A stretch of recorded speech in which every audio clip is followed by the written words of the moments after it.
Hello बच्चों, कैसे हो आप। आज हम आपके लिए लेकर आए हैं क्लास 11 के लिए सीबीएसई यूपी आईसीएसई किसी भी बोर्ड का स्टूडेंट्स हो बच्चों, आप इजीली जो है जो आज हम चैप्टर आपको पढ़ाने वाले हैं वो बहुत ही इंपॉर्टेंट है। फिर वो चाहे क्लास 11 के स्टूडेंट्स हो या फिर प्रिपरेशन कर रहे स्टूडेंट्स हैं, तो उनके लिए ये चैप्टर इतना इम्पोर्टेंट है कि अगर आप इसको नहीं पढ़ेंगे, और ये ध्यान रखिएगा, हम आज जो आपको पढ़ा रहे हो बिल्कुल स्टार्टिंग का होगा, एकदम मतलब जीरो से स्टार्ट है एकदम। अगर आपने ये सब नहीं जाना तो आप सीक्वेंस एंड सीरीज जो भी पढ़ रहे हैं वो बिना जानकारी के पढ़ रहे हैं, बस आप रट रहे हैं, समझ लीजिए। तो आपको रटना नहीं है, आपको समझना है, और वो चीज आज हम करेंगे और आप समझेंगे। ठीक है फ्रेंड्स, तो सबसे पहले आज जो चैप्टर आ रहा है आपके पास वो है sequences and series. Sequences and series मतलब सीक्वेंसेस का मतलब क्या होता है बच्चों, अनुक्रम, और सीरीज का मतलब होता है बच्चों श्रेणी। तो सीक्वेंस में क्या होता है बच्चों की, जो भी अनुक्रम मतलब क्रम से आने वाले जो नंबर्स होते हैं हमारे पास उसे हम लोग कहते हैं सीक्वेंसेस। एंड सीरीज हमारा क्या होता है, जो पॉजिटिव और निगेटिव साइन के साथ आते हैं उनको हम बोलते हैं सीरीज। तो चलिए हम इसी चीज को हम विस्तार से आपको समझाएंगे, जो हमारे बोर्ड पर लिखा हुआ है बोर्ड पर, तो हम उसको कॉमनली कैसे यूज करना है, कैसे उसको समझना है, वो हम आपको बताएंगे। और ये बिल्कुल जीरो है, एकदम जीरो से स्टार्टिंग है। अगर आप ये नहीं समझेंगे तो आप सीक्वेंस एंड सीरीज अधूरा पढ़ रहे हैं, समझ लीजिए बच्चों। तो चलिए स्टार्ट करते हैं। सबसे पहले सीक्वेंस के बारे में जान लेते हैं। सीक्वेंस क्या होता है बच्चों, और याद रखिएगा बच्चों, हम सारे एग्जाम्पल सहित आपको बताएंगे पूरा प्रूफ के साथ। तो चलिए स्टार्ट करते हैं। सीक्वेंस सीक्वेंस क्या होता है बच्चों, अ सेट ऑफ नंबर्स। अब आपको पता नहीं है कि सेट क्या होता है। सेट जैसे बेटा नेचुरल नंबर होता है, इंटीजर्स नंबर होता है, ये भी एक सेट होते हैं। तो ये जो सेट होते हैं ना, वो कह रहा है अ सेट ऑफ नंबर्स का जो सेट होता है arrange according to some definite law is called a sequence. मतलब जो आपके पास नंबर्स होते हैं, फिर उस सेट में चाहे नेचुरल हो, इंटीजर्स हो, कोई भी नंबर्स हो, अगर वो किसी सीक्वेंस मतलब किसी डेफिनिट लॉ के अंतर्गत आते हैं, मतलब कोई एक ऐसा नियम हो जो कि उसको फॉलो कर रहा हो, जैसे कि यहाँ लिखा हुआ है set of numbers arrange according to some definite law is called a sequence. मतलब कोई रूल पर आपका नंबर्स आ रहा हो तो उसे हम कहते हैं सीक्वेंस। क्या कहते हैं, सीक्वेंस। यानी क्रम से आने वाले नंबर को हम लोग बोलते हैं सीक्वेंस। चलिए देखते हैं एग्जांपल फर्स्ट हमारे पास क्या है, 1, 2, 3, 4। सेकेंड एग्जांपल है आपके पास। पहले हम फर्स्ट समझ लेते हैं बच्चों। देखिए 1 के बाद 2 आ रहा है, 2 के बाद 3 आ रहा है, 3 के बाद 4 आ रहा है। इसका मतलब आप क्या देख रहे हो, जो आगे आने वाला टर्म्स है अपने पहले वाले टर्म्स में 1 ऐड करके पा रहा है, तो वो एक निश्चित क्रम है, एक डेफिनिट लॉ के अंतर्गत आता है बच्चों। तो definite law is called a sequence. वही हमारा क्या होता है, सीक्वेंस। आपको पता है कि 1 के बाद 2 है तो 2 के बाद 3 ही आएगा, 3 के बाद 4 आएगा, तो ये क्या है, सीक्वेंस है। और बच्चों इसका जो 1 है वो फर्स्ट टर्म है, जिसको हम A1 बोलते हैं। क्या बोलते हैं, A1। और 2 को बोलते हैं A2, तो 3 को बोलेंगे A3, और 4 को बोलेंगे A4। तो बच्चे इसी तरह से हम और भी बता सकते हैं। और याद रखिए जैसे सीक्वेंस में मैंने ये फर्स्ट सेकंड थर्ड टर्म्स बताए हैं, ये हर एक सीक्वेंस के लिए लागू होता है। तो उसके बाद हम बच्चे याद रखिएगा A1 को हम T1 भी कहीं कहीं यूज करते हैं। तो T1 भी फर्स्ट टर्म होता है, T2 भी second term, T3 third term और T4 फोर्थ टर्म होता है बच्चों। तो ये डिनोटेड टाइप के नंबर्स हैं, इनको हम डिनोट कर सकते हैं इन नंबरों को कि ये फर्स्ट है, ये सेकंड है, ये थर्ड है। आगे चल के हम इन्हीं नंबरों से हम उसको पहचानेंगे भी। ठीक है बच्चों। तो सेकंड देखिए क्या है, 2, 4, 6, 8। हम इसमें भी एक निश्चित क्रम देख रहे हैं, डेफिनिट लॉ देख रहे हैं। कैसे कि 2 के बाद 4 तो 2 ऐड होंगे, फिर 4 में 2 ऐड किया 6 में 2 ऐड किया 8 में 2 ऐड करेंगे 10। तो आगे आने वाले जितने भी नेक्स्ट टर्म होंगे बच्चों हम निकाल सकते हैं, बस उनको डेफिनेट ला यानी कि किसी एक निश्चित क्रम के अनुसार हम नंबर्स को लगाएंगे, तो उसमें जो भी नंबर्स हमारे आगे के मिलते जाएंगे वो आगे हम जोड़ते जाएंगे, यानी ऐड करते जाएंगे। थर्ड नंबर में देखिए 1, 4, 9, 16। अब आप कहोगे ये तो कोई सीक्वेंस नहीं। देखिए बेटा हमने बोला डेफिनेट ला होना चाहिए, कोई निश्चित क्रम होना चाहिए, तो यहाँ पे भी क्रम है। यहाँ पे देखिए 1 का स्क्वायर 1 है, 2 का स्क्वायर 4 है, 3 का स्क्वायर 9 है, 4 का स्क्वायर 16 है। यानी ये भी किसी नियम पर है, ये भी किसी नियम पर है, लॉ पर है, तो इसको भी हम सीक्वेंस बोलेंगे बच्चों। जिस पर नियम नहीं लगेगा वो हमारा सीक्वेंस नहीं होगा बच्चों, ये ध्यान रखिएगा। तो ये भी एक सीक्वेंस है जो कि आप आजकल पढ़ते हैं, उसमें क्या कहते हैं, लॉजिकल क्वेश्चन जो होते हैं बच्चों उसमें आपके ये आते हैं। ठीक है ना, थोड़ा ध्यान रखिएगा। फिर आता है 2, 5, 8, 11। रीजनिंग वगैरह में जैसे पूछा जाता है। ठीक है, तो 2, 5, 8, 11 ये भी एक निश्चित क्रम है बच्चों। कैसे, देखिए 2 में आप 3 ऐड करेंगे 5 में 3 ऐड करेंगे 8 और 8 में 3 ऐड करेंगे 11, यानी कि हम आगे आने वाले नंबर्स को अगर हम बता दे रहे हैं तो वही हमारा सीक्वेंस है बच्चों, वही हमारा क्या है, सीक्वेंस है। तो ध्यान रखिएगा, ये हम एग्जांपल हमने बताया है सीक्वेंस का। उसके बाद बच्चों हम सीरीज को पहचानेंगे। If the numbers forming the sequence are connected by the sign of addition और subtraction we get a series. उसको हम क्या कहते हैं, सीरीज हमको प्राप्त हो जाती है जब कोई सीक्वेंस जो होता है वो इस तरह से कनेक्टेड होते हैं जो कि साइन और जिनका साइन जो होता है वो एडिशन और सब्ट्रैक्शन होता है, या फिर एडिशन हो या फिर सब्ट्रैक्शन हो, या दोनों कंबाइंड रूप में आ सकते हैं बच्चों, तो उसे हम बोलते हैं सीरीज। यहाँ पे देख रहे हैं ना, ये देखिए प्लस की सीरीज है, ये माइनस है, ये प्लस माइनस दोनों की है। तो बच्चों यहाँ पे देखिए, यहाँ पे भी पहली बात तो हमें ध्यान रखना है, सीक्वेंस बनेगा तो ही सीरीज बनेगी बच्चों, तो सीक्वेंस बनना जरूरी। देखिए सीरीज में सीक्वेंस की ये भी चीज, एक चीज और ध्यान रखना है बच्चों, जो सीक्वेंस होता है वो तो किसी क्रम को फॉलो कर लेगा, लेकिन सीरीज जो होता है बच्चों वो आपको ध्यान रखना है कि वो एडिशन या सब्ट्रैक्शन जैसे नंबर से कनेक्टेड होने चाहिए। एडिशन और सब्ट्रैक्शन, या एडिशन हो या तो फिर सब्ट्रैक्शन नंबर से अगर कनेक्टेड है तो वो सीरीज है। जैसे हमारे पास 1 + 2 + 3 + 4, 1 + 2 + 3 + 4। अब आप देखिए ये वाला 1 4 9 16, ये जो आपके पास लिखा हुआ है बच्चों, ये हमारे अगर आप देखें तो ये अभी सीरीज पर फिट नहीं बैठता है, क्योंकि सीरीज में कॉमनली क्या होता है बच्चों कि एक जो नंबर होता है वो बिल्कुल साइन जो होता है एडिशन सब्ट्रैक्शन के साथ लिखा होना चाहिए। अगर ये सीक्वेंस सीरीज बनता है तो उसके लिए जरूरी है कि बच्चों इसमें भी एक जो जैसे हमारे पास एक अरिथमेटिक प्रोग्रेशन है, ज्योमेट्रिक है, हार्मोनिक है, उसके रूल को फॉलो करना चाहिए। अगर रूल को फॉलो नहीं कर रहा है देन ये हमारा सीक्वेंस जो है वो एपी जीपी एचपी नहीं बन सकता है, थोड़ा ध्यान रखिएगा यहाँ पे। तो सीरीज के बारे में हम पहले जान लेते हैं। If the numbers of forming the sequence are connected by the sign of addition और subtraction we get a series.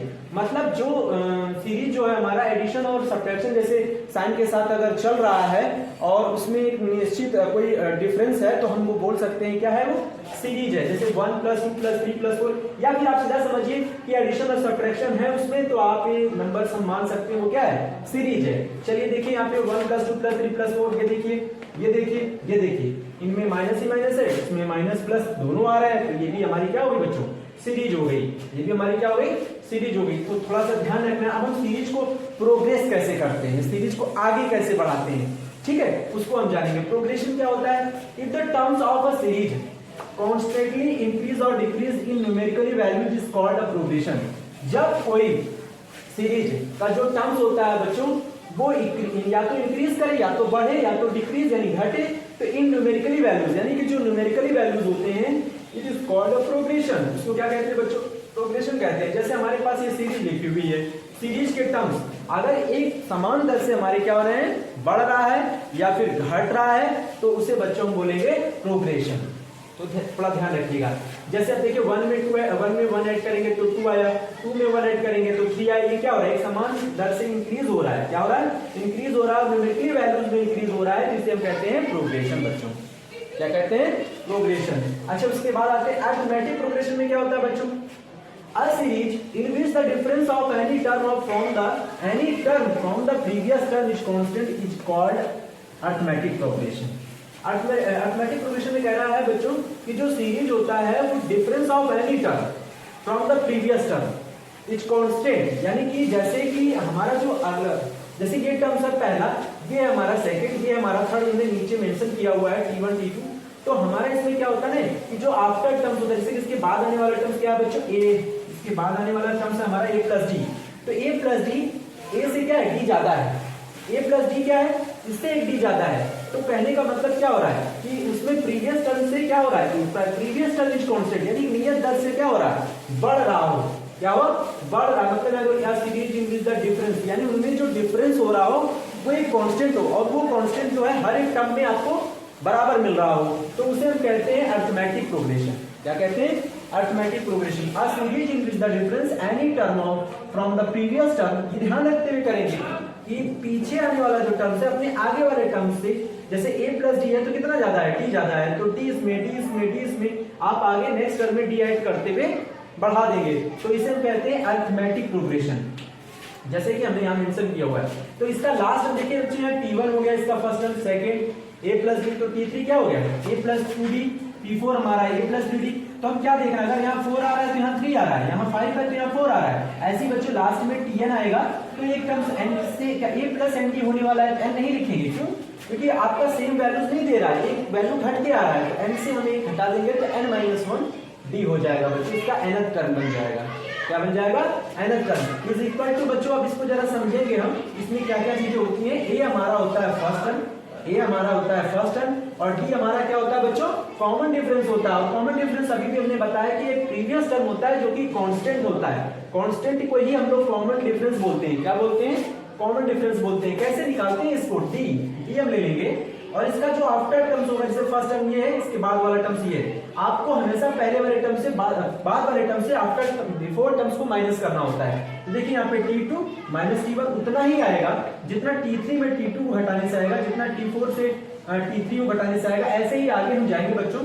तो ये tn है, जिसके पहले क्या रहा होगा बच्चों? tn माइनस 1 हो जाएगा। और ये सारी वैल्यूज d को हम बोलते हैं बच्चों कॉमन डिफरेंस। क्या बोलते हैं?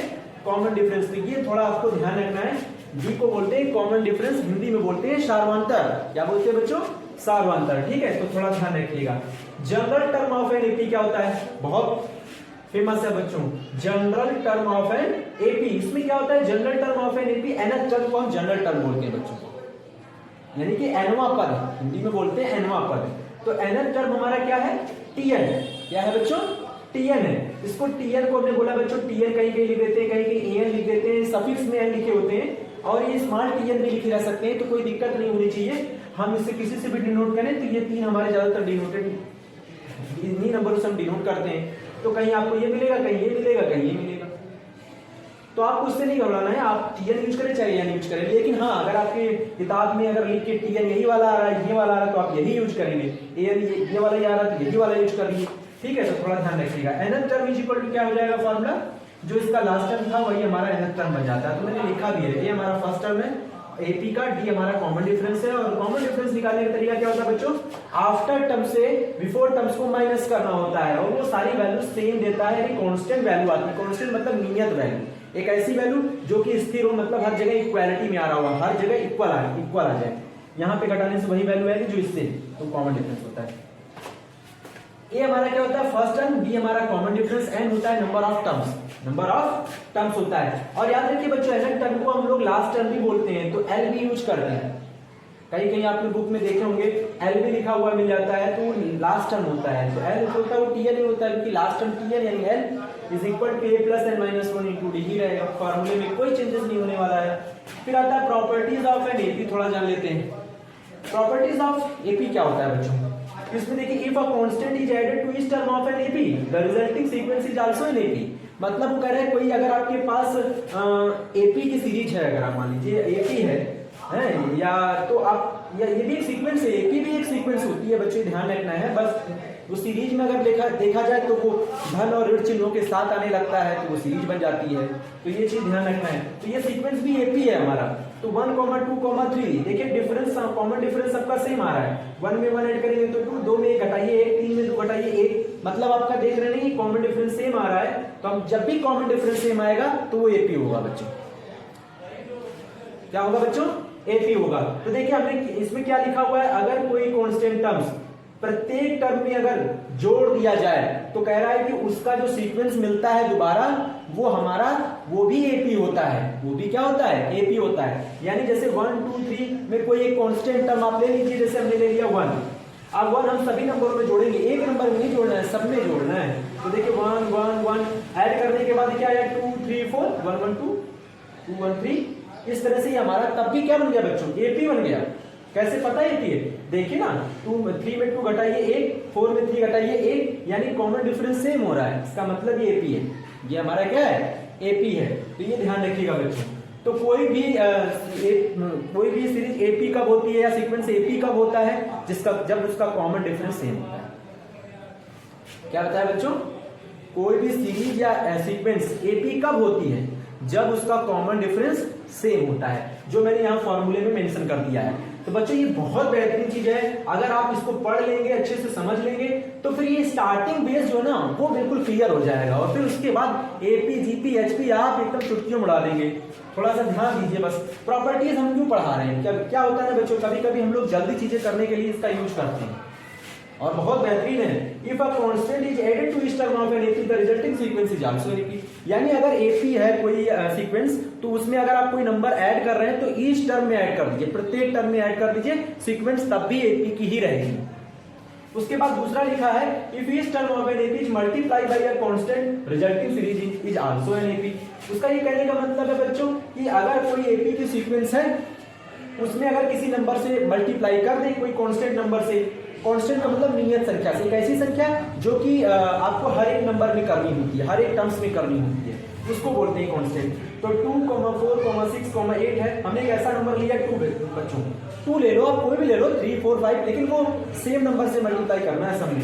तो 2 से करेंगे, देखिए इसमें 2 सब से कर दिया, और ये आया 4, 8, 12, 16 और एपी हो गया। देखिए ऐसे 8 में 4 जाएगा बच्चों 4, 6 में 8 जाएगा 4, 16 में 12 जाएगा 4, कॉमन डिफरेंस सेम हो गया, एपी हो गया। तो ये चीज है, चाहे फिर एडिंग हो इस टर्म में, चाहे फिर इस टर्म में मल्टीप्लाई हो कांस्टेंट से। फिर थर्ड हो गया, फोर्थ देखिए। अच्छा हाँ, एक चीज और देखना बच्चों, सब्ट्रैक्शन के लिए भी देख लीजिए, if a constant is subtracted from each term of an AP the resulting sequence is also an AP. हाँ, अगर कोई कांस्टेंट टर्म किसी भी सीक्वेंस में समान रूप से अगर आप उसको कोई नंबर लेते हैं और घटाते हैं या एडिंग करते हैं, सर यहाँ पे तो सब्ट्रैक्शन ही करना है, तो आप सब्ट्रैक्शन यानी सब्ट्रैक्ट करेंगे नंबर। देखिए यहाँ पे हमने 1 लिया, 1 हर एक नंबर से सब्ट्रैक्ट किया, तो रिजल्ट हमको अभी भी एपी के ही मिल रहा है। देखिए एपी 1 से घटा दिया, 1, 3, 5, 7, यानी कि देखिए 3 में 1 जाएगा 2, 5 में 3 जाएगा 2, मतलब कोई चेंजेस नहीं हो रहा है, पहले भी एपी में था, अभी भी एपी में है। तो आप एडिंग कर सकते हैं इस नंबर में, सब्ट्रैक्शन कर सकते हैं, मल्टीप्लाई कर सकते हैं किसी भी कांस्टेंट से, ध्यान रखिएगा बच्चों। फोर्थ नंबर आ रहा है, डिवाइड भी कर सकते हैं किसी भी कांस्टेंट नंबर से, तो ये भी हमने लिख दिया, if each term of an AP is divided by a non zero constant. अब नॉन जीरो कांस्टेंट क्या होता है बच्चों, जो कि जीरो नहीं होता हो, ऐसे कांस्टेंट से आपको मल्टीप्लाई करना है। अब हमने बताया कि कांस्टेंट क्या होता है, कोई भी एक नियत संख्या हो सकती है, जैसे 2, 3, 4, 5 A B C D, कुछ भी ऐसा आप करिए, लेकिन जो भी करेंगे वो समान रूप से सभी पदों में करेंगे इस टर्म में। तो डिवाइड करेंगे नॉन जीरो कांस्टेंट से, तो यहाँ हमने मान लिया 2 से हमने डिवाइड किया। सभी बच्चों देखिए पहले भी एपी में था, अब भी एपी में, डिवाइड करने के बाद भी एपी में आ गया। फिर आता है हमने एक फॉर्मूला लिखा हुआ है बच्चों, जो कि बहुत यूज होता है और जनरली लोगों को कम आता है, इस फॉर्मूले के बारे में कम पता रहता है, इसलिए हमने इसका भी मेंशन किया हुआ है, nth term from the beginning. अब आप n की जगह कुछ भी ले लीजिए, rth ले लीजिए, है ना, और pth ले लीजिए, उससे कोई फर्क नहीं पड़ता है। तो यहाँ पे ध्यान रखना है nth term from the beginning, अगर बिगिनिंग से आपको nth टर्म निकालना है तो formula a plus n-1 × d ही लगेगा, जो आपका nth टर्म पहले से था वही रहेगा। लेकिन nth term from the last अगर निकालना है, लास्ट से अंतिम पद का निकालना, मतलब अंतिम से nवां पद निकालना है, तो बच्चों प्रारंभ से nवां पद है या अंतिम से nवां पद है, तो l लग जाता है बच्चों, क्या लग जाता है, l लग जाता है, ये ध्यान रखना। l माइनस हो जाता है, माइनस, क्योंकि लास्ट से निकालना है ना, तो प्रारंभ वाला नहीं लेंगे, यानी कि a वाले की जगह l आ जाएगा और फिर माइनस लग जाएगा, n-1 × d। ये सेकंड इक्वेशन। हम क्या करेंगे बच्चों, दोनों को ऐड कर देंगे, तो nth देखिए फर्स्ट और second, nth term from the beginning, nth term from the last को ऐड किया, ये इसमें आके ऐड हो गया। तो ऐड करने के बाद क्या हुआ ना बच्चों, ये वाली वैल्यू जो होती है ना, ये वाली कट जाएगी। कैसे, ये प्लस का है और ये माइनस का सेम वैल्यूज है, तो कट जाएगा। a और प्लस l बचा, a प्लस l हमारा ये क्या होता है बच्चों, कांस्टेंट होता है। क्या होता है, कांस्टेंट होता है। ये कभी कभी प्रूव करने को भी आ जाता है बच्चों, तो थोड़ा सा इसको आप ध्यान रखिएगा कि प्रूव करने के लिए आपको क्या करना है। जैसे ये चीज अगर आता है तो आप generally nth term from the beginning निकाल लीजिए, वहां पे अगर nth की जगह कुछ और दिया तो आप वो लिख लीजिएगा, nth term from the beginning और nth term from the last, आप दोनों को ऐड कर दीजिएगा और a प्लस l आएगा, जो कि कांस्टेंट होता है। क्या होता है, कांस्टेंट होता है, क्योंकि इसमें n नहीं आ रहा है, जो यहाँ मेंशन किया है वो चीज यहाँ पे नहीं आ रहा है, तो ये कांस्टेंट होता है बच्चों। क्या होता है, कांस्टेंट होता है। तो आज हमने जो आपको क्लास 11th का सीबीएसई हो, यूपी हो, आईसीएसई बोर्ड के जितने भी छात्र हैं वो इस वीडियोस को जरूर देखें बच्चों। ये सीक्वेंस सीरीज का सबसे इंपॉर्टेंट चैप्टर है, चैप्टर का ये स्टार्टिंग बेस है बच्चों। अगर आपको ये नहीं आता है, इसके बारे में आपको जानकारी नहीं है, तो आप समझ लीजिए अधूरी पढ़ाई पढ़ रहे हैं सीक्वेंस एंड सीरीज की। पढ़ाने वाले तो यूट्यूब पे बहुत सारे मिलेंगे बच्चों, लेकिन जो बेस होता है ना, जो क्लियरिटी जो जीरो से शुरू करने वाला होता है वो नहीं शुरू करते हैं, वो थोड़ा बहुत आपको बता देते हैं, इधर उधर कर देते हैं, फिर घुमा फिरा देंगे। लेकिन आपको जो हम बताएंगे पूरी सच्चाई यही है। देखिए आप हमसे जुड़े रहेंगे और आपको यही सच्चाई, आपको ये चैप्टर इतना अच्छे से रीड कराएंगे हम कि आप मतलब कि आप सोचेंगे कि हाँ यार बिल्कुल सही है, एकदम हमको अब पूरे एकदम बेस क्लियर हो गया मेरा। तो ये चीज आप पढ़िएगा जरूर, ये पढ़ेंगे फिर आगे हम जो और वीडियोस लाएंगे इस सीक्वेंशियल सीरीज की, वो आप देखिएगा कितना बेहतरीन होगा। ठीक है बच्चों, तो आज के लिए इतना ही। इसको आप अच्छे से नोट कर लीजिए खूब बढ़िया से, और इसके बाद जो हम पढ़ाएंगे आगे आपके इसके आने वाले सवाल जो होंगे इससे रिलेटेड, वो आपको काफी बेहतरीन लगेंगे, क्योंकि वो एग्जाम की दर से भी हम अच्छे सवाल लेकर आते हैं बच्चों। तो आप मेरे चैनल को सब्सक्राइब जरूर करिए बच्चों, आप लोग सब्सक्राइब नहीं कर रहे हैं, सब्सक्राइब करिए चैनल को, क्योंकि हम आपके लिए मेहनत कर रहे हैं और आपके लिए इतनी अच्छी अच्छी चीजें लेकर आ रहे हैं ताकि आपको बेस समझ में आए। क्योंकि बच्चों बेस अगर आपको नहीं आता है तो आप फिर चीजें नहीं सीख पाओगे। ठीक है बच्चों, थैंक यू वेरी मच।